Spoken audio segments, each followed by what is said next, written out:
और उधर केंद्रीय मंत्री गजेंद्र सिंह शेखावत ने दौसा में बड़ा बयान देते हुए कहा कि अंता विधानसभा उपचुनाव में भारतीय जनता पार्टी ही जीतेगी। उन्होंने ये भी कहा कि बीजेपी की जीत के लिए चाहे लिख कर दे सकते हैं। बिहार चुनाव को लेकर भी उन्होंने बयान दिया और कहा कि बिहार में एनडीए को बहुमत मिलेगा और एक बार फिर एनडीए गठबंधन की सरकार बनेगी। उन्होंने कहा कि बिहार के लोग अभी भी लालू प्रसाद यादव के गुंडा राज को भूले नहीं हैं। तो बड़ी खबर इस वक्त आपको बता रहे हैं, केंद्रीय मंत्री गजेंद्र सिंह शेखावत ने दौसा में ये बड़ा बयान दिया है। हल्का उपचुनाव में मैं पूरी जिम्मेदारी के साथ में कहता हूँ, आप लिख करके रखिए, भारतीय जनता पार्टी प्रचंड बहुमत के साथ में विजयी होने वाली है। समय आने पर सब अच्छा होता है। तो गजेंद्र सिंह शेखावत का ये बड़ा बयान भी हमने आपको सुनाया, जहां उन्होंने अंता विधानसभा के उपचुनाव को लेकर के बड़ा बयान दिया और बीजेपी की जीत को लेकर वो आश्वस्त नजर आए। इसके साथ ही उन्होंने बिहार चुनाव को लेकर भी बयान दिया और कहा कि बिहार में एक बार फिर से एनडीए की सरकार बनेगी, क्योंकि बिहार की जनता अब भी लालू प्रसाद यादव के गुंडा राज को नहीं भूले हैं। तो बड़ी खबर, शेखावत का ये बड़ा बयान सामने आ चुका है। लालू के गुंडा राज को भूली नहीं है जनता, ये कहा गया है। लिख करके ले लो, अंता उपचुनाव में बीजेपी जीतेगी। तो इस बयान के कई मायने बताए जा रहे हैं। राजस्थान में अब सब कुछ अच्छा होगा, ये कहा गया है गजेंद्र सिंह शेखावत की तरफ से। तो बिहार में एक बार फिर एनडीए की सरकार बनेगी, ये भी शेखावत की तरफ से दावा किया गया है। तो ये बड़ी खबर आपको बता रहे हैं, जहां गजेंद्र सिंह शेखावत ने ये बड़ा बयान दिया है। दरअसल अंता उपचुनाव को लेकर के उन्होंने जीत का दावा किया और कहा कि भारतीय जनता पार्टी अंता उपचुनाव में भी जीत हासिल करेगी। इसी के साथ उन्होंने बिहार चुनाव को लेकर के भी बयान दिया और कहा कि बिहार में एक बार फिर से एनडीए की सरकार बनेगी, एनडीए गठबंधन को बम्पर वोट मिलेंगे। और इसके साथ ही उन्होंने लालू प्रसाद यादव पर भी निशाना साधा। उन्होंने कहा कि बिहार की जनता अभी तक लालू के गुंडा राज को भूली नहीं है। तो ये बड़ा बयान उन्होंने दिया है। ये दौसा की तस्वीरें आपको दिखा रहे जब वो वहां पर पहुंचे थे और इस बीच वो बड़ा बयान देते हुए नजर आए।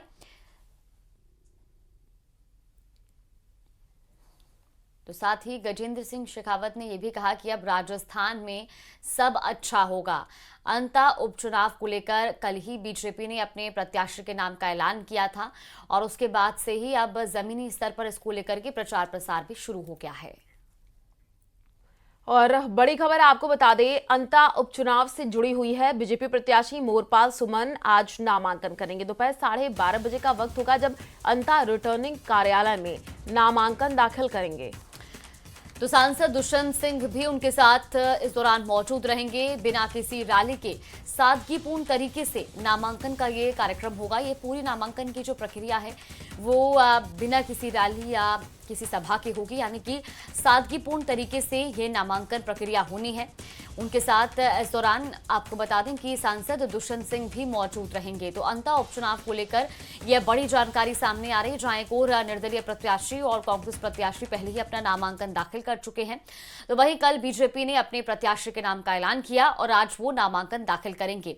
21 अक्टूबर अंता उपचुनाव के लिए नामांकन दाखिल करने की आखिरी तारीख है और इससे पहले आज यानी कि धनतेरस के मौके पर आज बीजेपी प्रत्याशी अपना नामांकन दाखिल करेंगे। इसी खबर पर ज्यादा जानकारी के साथ संवाददाता विपिन हमारे साथ जुड़े। विपिन, आज बीजेपी प्रत्याशी भी नामांकन दाखिल करने जा रहे हैं, फिलहाल इसको लेकर के क्या कुछ अपडेट? जी बिल्कुल, बीजेपी प्रत्याशी मोरपाल सुमन हैं, वो आज अपना नामांकन दाखिल करेंगे। करीब दोपहर 12:30 बजे का समय रखा गया है।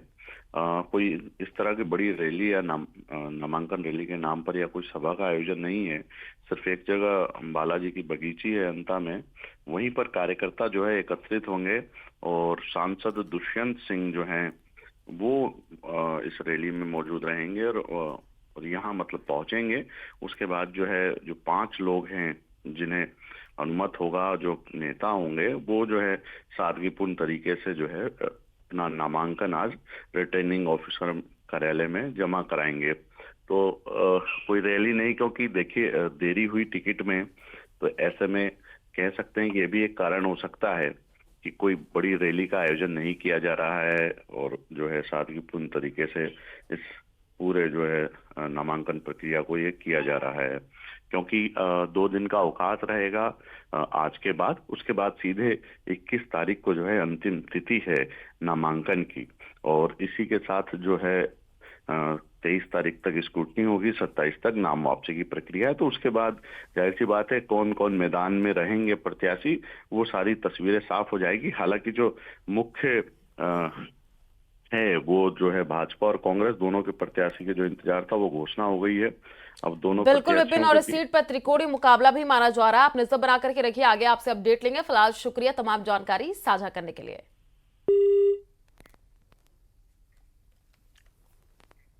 तो वहीं उदयपुर में धनतेरस का पर्व बड़े ही उत्साह और आस्था के साथ मनाया जा रहा है। माता महालक्ष्मी के मंदिर में सुबह से ही भक्तों के पहुंचने का सिलसिला जारी है। तो देखिए, सुबह से उदयपुर वासी माता के दर्शन के लिए मंदिर में पहुंच रहे हैं। माता महालक्ष्मी का धनतेरस के इस पावन मौके पर अद्भुत और आकर्षक श्रृंगार किया गया है। तो दिन में 3 बार माता का श्रृंगार अलग अलग आकर्षक वेशभूषा में किया जाएगा। आज पूरे दिन बड़ी तादाद में लोग दर्शन के लिए भी पहुंचेंगे। उदयपुर वासी धनतेरस से लेकर दिवाली और अन्नकूट तक माता महालक्ष्मी के दर्शनों के साथ अपने दिन की शुरुआत करते हैं। तो ये तस्वीरें भी आपको दिखा रहे हैं जहां सुबह से ही भक्तों की भारी भीड़ लगी हुई है और माता रानी के दर्शन करने के लिए भक्त पहुंच रहे हैं। ये तस्वीरें आपको दिखा रहे हैं। आज धनतेरस के मौके पर मंदिरों में अलग ही रौनक देखने को मिल रही है।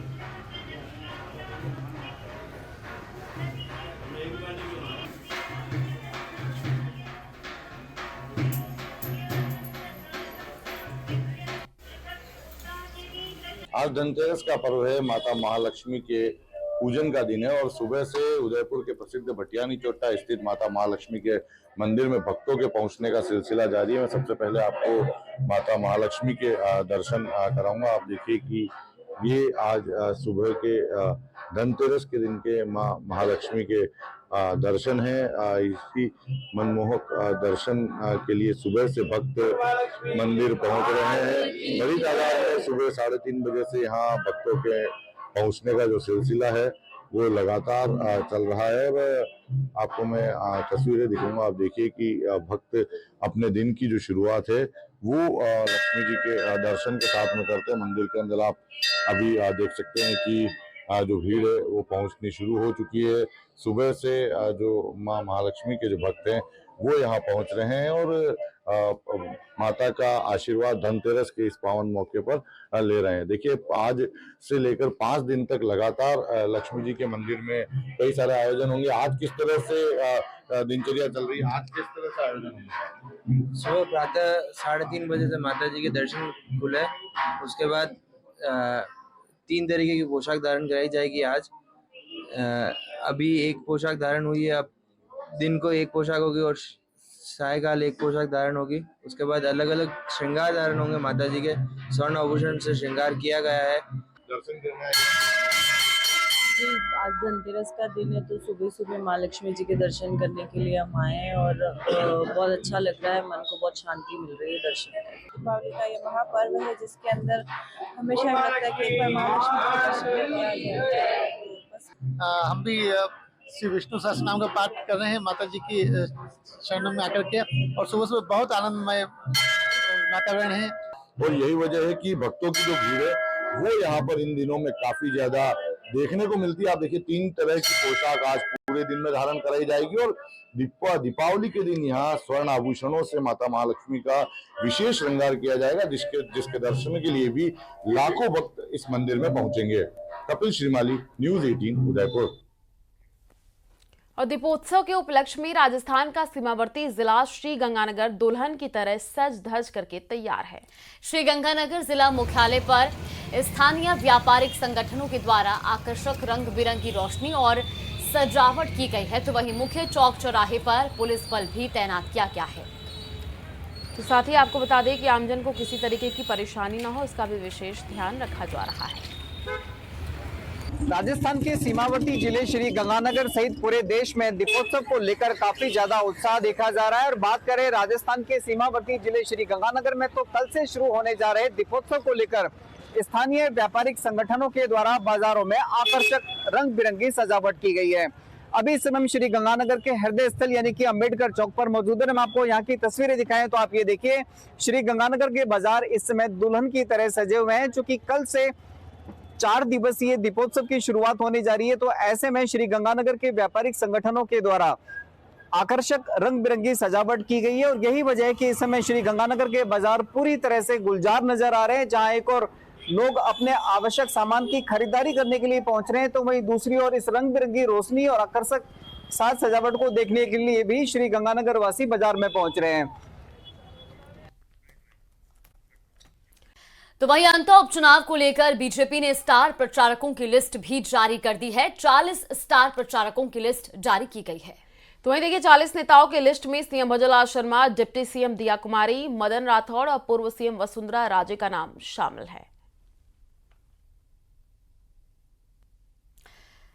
तो ये बड़ी खबर आपको बताने, जहां भारतीय जनता पार्टी ने अंता उपचुनाव के लिए अपने स्टार प्रचारकों की सूची जारी की है। इसमें 40 स्टार प्रचारक बनाए गए हैं। कई दिग्गजों का इसमें नाम शामिल है। खुद मुख्यमंत्री भजनलाल शर्मा, दिया कुमारी मैदान में होंगे और प्रचार प्रसार करेंगे। इसके अलावा पूर्व मुख्यमंत्री वसुंधरा राजे का नाम भी स्टार प्रचारकों की सूची में शामिल है।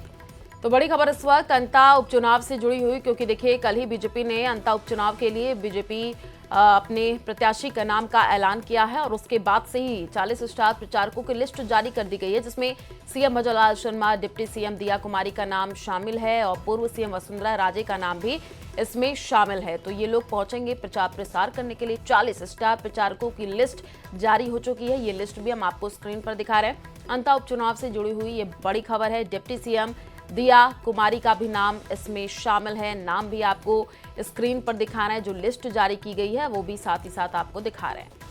बिल्कुल, तो अंता उपचुनाव को लेकर के अब सभी जो प्रत्याशी हैं वो मैदान में हैं। कांग्रेस और बीजेपी प्रत्याशी जो हैं और इनके साथ ही निर्दलीय प्रत्याशी नरेश मीणा मैदान में होंगे। ऐसे में अब सभी पार्टियां अपने अपने प्रत्याशियों के लिए प्रचार प्रसार में भी जुट गई हैं और इसी को लेकर भारतीय जनता पार्टी ने भी अपनी 40 स्टार प्रचारकों की सूची जारी की है। इसमें मुख्यमंत्री भजनलाल शर्मा, उप मुख्यमंत्री दिया कुमारी और इसके साथ ही कई बीजेपी के दिग्गजों का नाम शामिल है। तो अंता उपचुनाव का रण सज चुका है और अब जमीनी स्तर पर सभी प्रचार प्रसार में जुटे हुए हैं। तो अंता उपचुनाव से जुड़ी हुई बड़ी खबर, सीएम भजनलाल शर्मा, मदन राठौड़ भी इसमें शामिल हैं और पूर्व सीएम वसुंधरा राजे का भी नाम बताया जा रहा है। और उधर केंद्रीय मंत्री गजेंद्र सिंह शेखावत ने दौसा में बड़ा बयान देते हुए कहा कि अंता विधानसभा उपचुनाव में भारतीय जनता पार्टी ही जीतेगी। उन्होंने ये भी कहा कि बीजेपी की जीत के लिए चाहे लिख कर दे सकते हैं।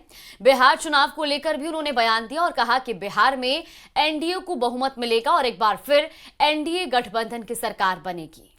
उन्होंने कहा कि बिहार के लोग अभी भी लालू प्रसाद यादव के गुंडा राज को भूले नहीं हैं। तो बड़ी खबर इस वक्त आपको बता रहे हैं, केंद्रीय मंत्री गजेंद्र सिंह शेखावत ने दौसा में ये बड़ा बयान दिया है। अंता उपचुनाव में मैं पूरी जिम्मेदारी के साथ में कहता हूँ, आप लिख करके रखिए, भारतीय जनता पार्टी प्रचंड बहुमत के साथ में विजयी होने वाली है। समय आने पर सब अच्छा होता है।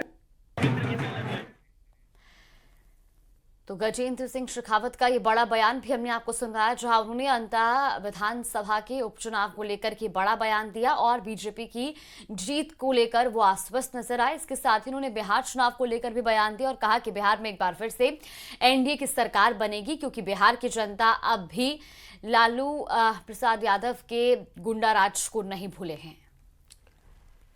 तो बड़ी खबर, शेखावत का ये बड़ा बयान सामने आ चुका है। लालू के गुंडा राज को भूली नहीं है जनता, ये कहा गया है।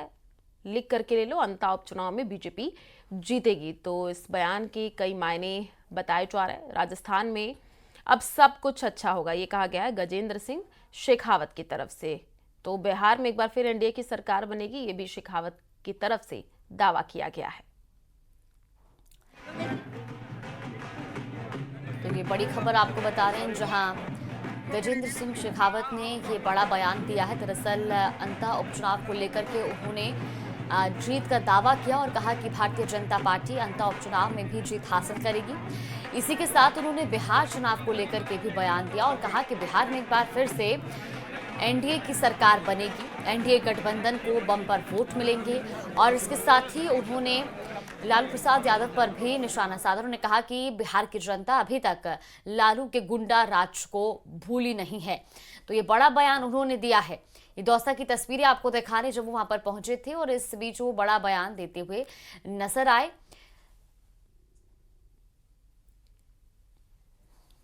तो साथ ही गजेंद्र सिंह शेखावत ने यह भी कहा कि अब राजस्थान में सब अच्छा होगा। अंता उपचुनाव को लेकर कल ही बीजेपी ने अपने प्रत्याशी के नाम का ऐलान किया था और उसके बाद से ही अब जमीनी स्तर पर इसको लेकर के प्रचार प्रसार भी शुरू हो गया है।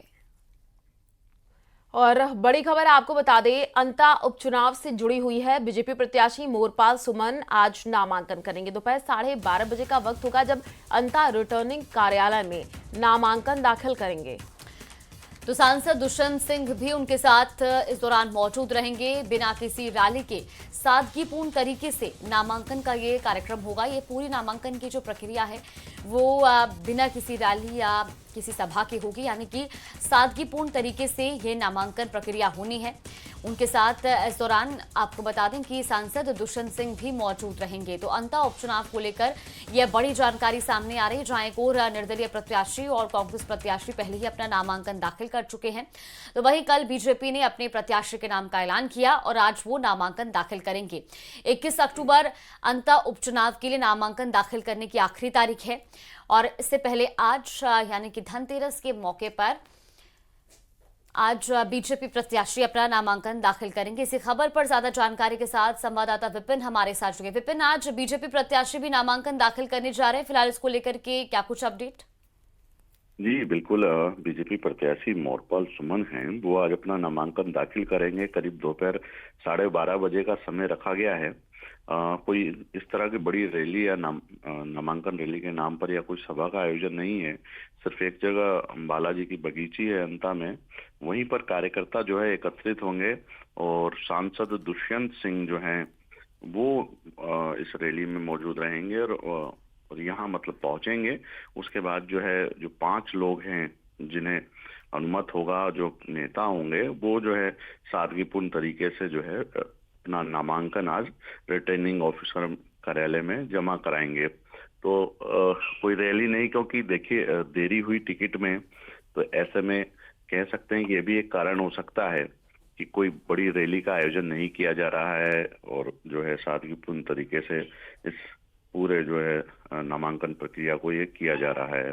क्योंकि 2 दिन का अवकाश रहेगा आज के बाद, उसके बाद सीधे 21 तारीख को जो है अंतिम तिथि है नामांकन की और इसी के साथ जो है 23 तारीख तक स्क्रूटनी होगी, 27 तक नाम वापसी की प्रक्रिया है। तो उसके बाद जाहिर सी बात है कौन कौन मैदान में रहेंगे प्रत्याशी, वो सारी तस्वीरें साफ हो जाएगी। हालांकि जो मुख्य है वो जो है भाजपा और कांग्रेस दोनों के प्रत्याशी के जो इंतजार था वो घोषणा हो गई है।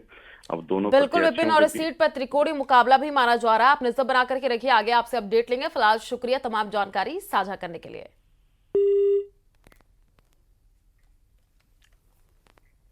तो वहीं उदयपुर में धनतेरस का पर्व बड़े ही उत्साह और आस्था के साथ मनाया जा रहा है। माता महालक्ष्मी के मंदिर में सुबह से ही भक्तों के पहुंचने का सिलसिला जारी है।